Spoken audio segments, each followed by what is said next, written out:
السلام عليكم. اليوم غادي نتابعوا الدرس ديال التتمة ديال الدرس ديال معادلة مستقيم. غنشوفوا بعض الحالات الخاصة ديال معادلة مستقيم، وغنشوفوا ان شاء الله التوازي والتعامد. اذا قبل ما نبدا نبغي نفكركم، نعمل لكم واحد التذكير بسيط على المعادلة ديال المستقيم. اذا المعادلة ديال اي مستقيم كتكون كتكتب على شكل y كتساوي m x زائد b، بحيث ان b هو الأرطوب عند الأصل، و M كيتسمى الميل أو المعامل الموجه.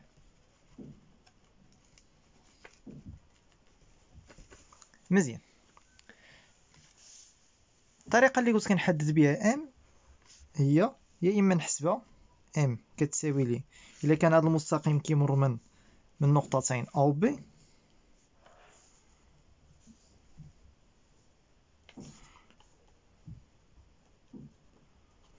غتكون هي X Y B ناقص Y A على X B ناقص X A. هذه باش نحدد الميل. وكاين طريقة أخرى اللي قلنا انطلاقا من تمثيل مبياني ديال المستقيم. إذا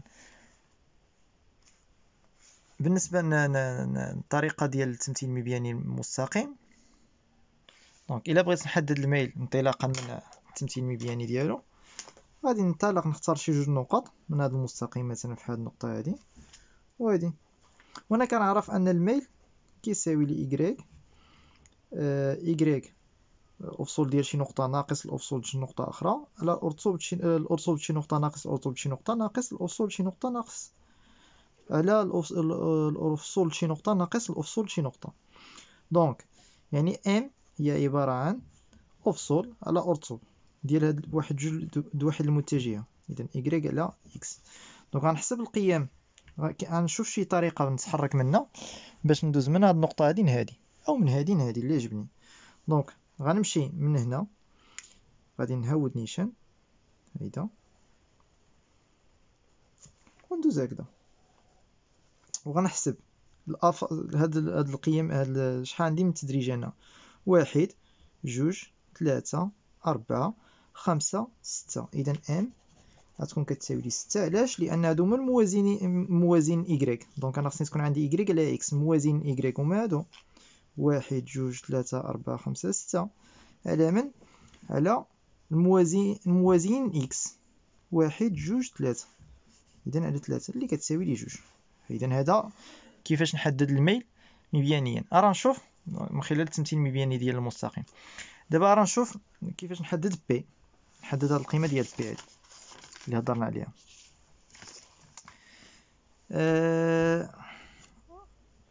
بي هي الأرطوب اللي كيتقاطع فيها المستقيم مع محور الأراطيب. دونك هي هاد النقطة هادي، دونك بي غتكون هي هادي 2. صافي مزيان. دابا نبداو في الحالات اللي عندنا. إذا أول حالة خاصة عندي هي معادلة مستقيم يمر من أصل المعلم وتكتب على الشكل y كتساوي mx. إذا علاش هاد المرة عندي هاد الحالة خاصة؟ شني كنلاحظ أن هنا ما عنديش بي زائد بي ما كايناش، دونك خصني نعرف علاش. غنشوفو علاش.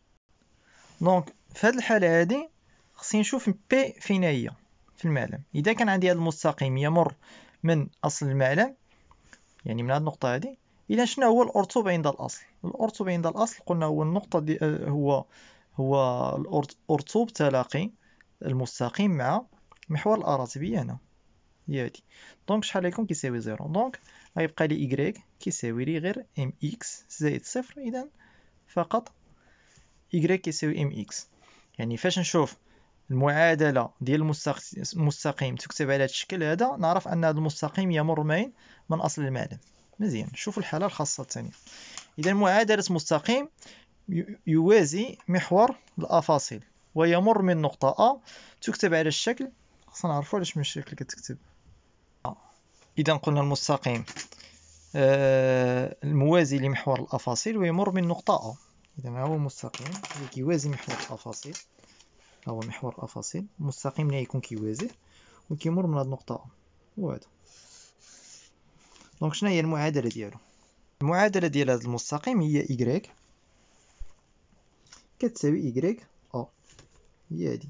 دونك هادي هي نقطة تلاقي ولا نقطة تقاطع محور الأراتب مع مع المستقيم. إذن هادي هي إكغيك أ، الأفصول ديال النقطة أ اللي عندي. إذن إكغيك كتساوي إكغيك أ. إذا نشوفوا معادلة مستقيم موازي لمحور الأراتب ويمر من نقطة. في هذه الحالة غادي تكون شحال مثلا؟ شحال تكون كتساوي إكغيك كتساوي 3. دونك المعادلة ديال هذا المستقيم غتكون إكغيك كتساوي 3. غادي نشوفوا معادلة مستقيم موازي لمحور الأراتب ويمر من نقطة أ. مستقيم موازي لمحور الأراتب، ها هو محور الأراتب وهذا هو المستقيم موازي. دونك شنو هي المعادلة ديال هذا المستقيم؟ هي هادي إكس كتساوي إكس أ. دونك إكس غتكون هنايا فقط عندي إكس كتساوي إكس أ.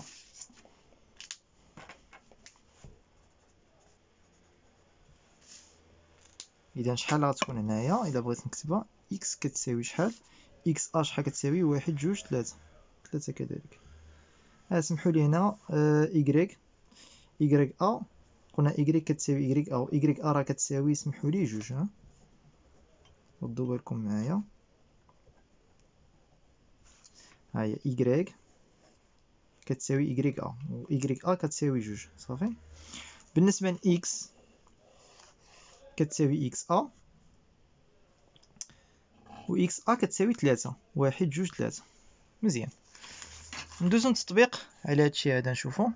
إذا عندي واحد 3 نقط من المستوى، حدد معادلة مستقيم المار من ب للإحداثيات ديالها ناقص 4 صفر والموازي لمحور الأراتب. حدد معادلة المستقيم المار من نقطة ب والموازي لمحور الأراتب. دونك بما أنه موازي لمحور الأراتب غتكون عندي إكغيك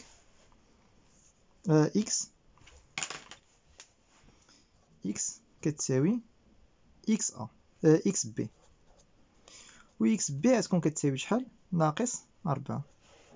دونك المعادلة ديال المستقيم هي إكس كتساوي ناقص 4. مزيان.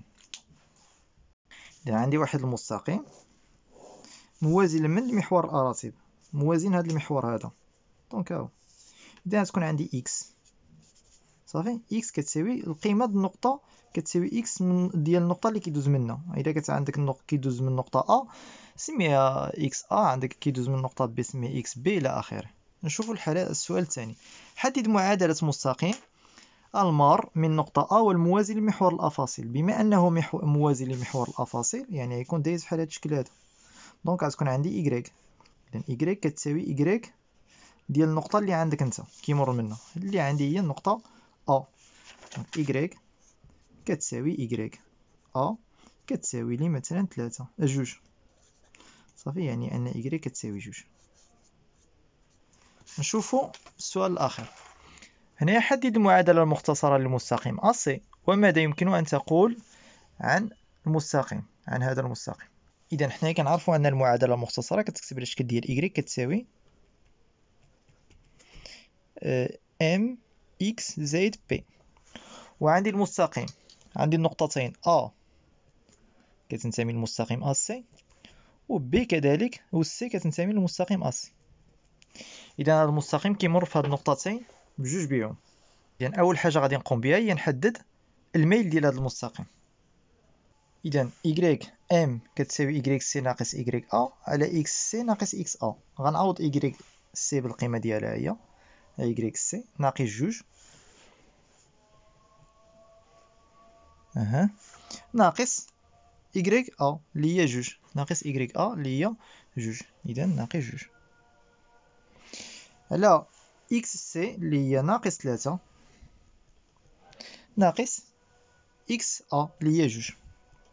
غادي تساوي لي ناقص 4 على ناقص 6. لا هي اسمح لي إكس هذيك هي 3 صافي. إذا على ناقص 6 دونك غعطيني 4 سالب سالب يعطيك موجب وغتختزل بجوج غتبقى لك جوج على 3. إذا ام كتساوي جوج على 3. خصنا نحددو دابا بي. إذا باش نحدد بي خصني نقطة كيمر منها المستقيم. اختاروا النقطة أ مثلا لدينا أ كتنتمي للمستقيم AC. إذا المعادلة ديال المختصرة ديال المستقيم رجع كتحقق هاد المعادلة هادي. إذا إكغيك أ كتساوي لي الميل هو 2/3 إكس أ زائد بي. نعوض إكغيك أ و إكس أ بالقيمة ديالهم. إكغيك أ كتساوي لي 3 كتساوي 3 فاش 2 إلا إكغيك أ كتساوي عفوا 2 في 3 زائد بي. دونك بي اختزلت 3 مع 3 غتبقى لك بي كتساوي شحال؟ هاد 2 ناقص هاد 2 فاش غنجيب أنا الطرف هذا. إذا بي كتساوي 0. إذا المعادلة المختصرة غتكون كتساوي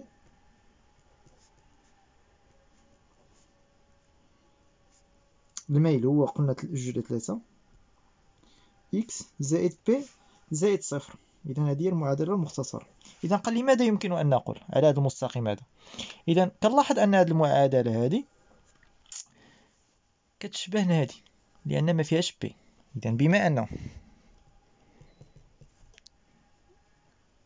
المعادلة المختصرة ل AC تكتب على الشكل Y كتساوي MX، إذا المستقيم AC يمر من أصل المعلم. قلنا أي معادلة كتكتب على هذا الشكل هذا ديال شي مستقيم راه إذا هذاك المستقيم راه كيمر من أصل المعلم. إذا نشوفوا في الفيديو اللي مور هذا التوازي وتعامد مستقيمين.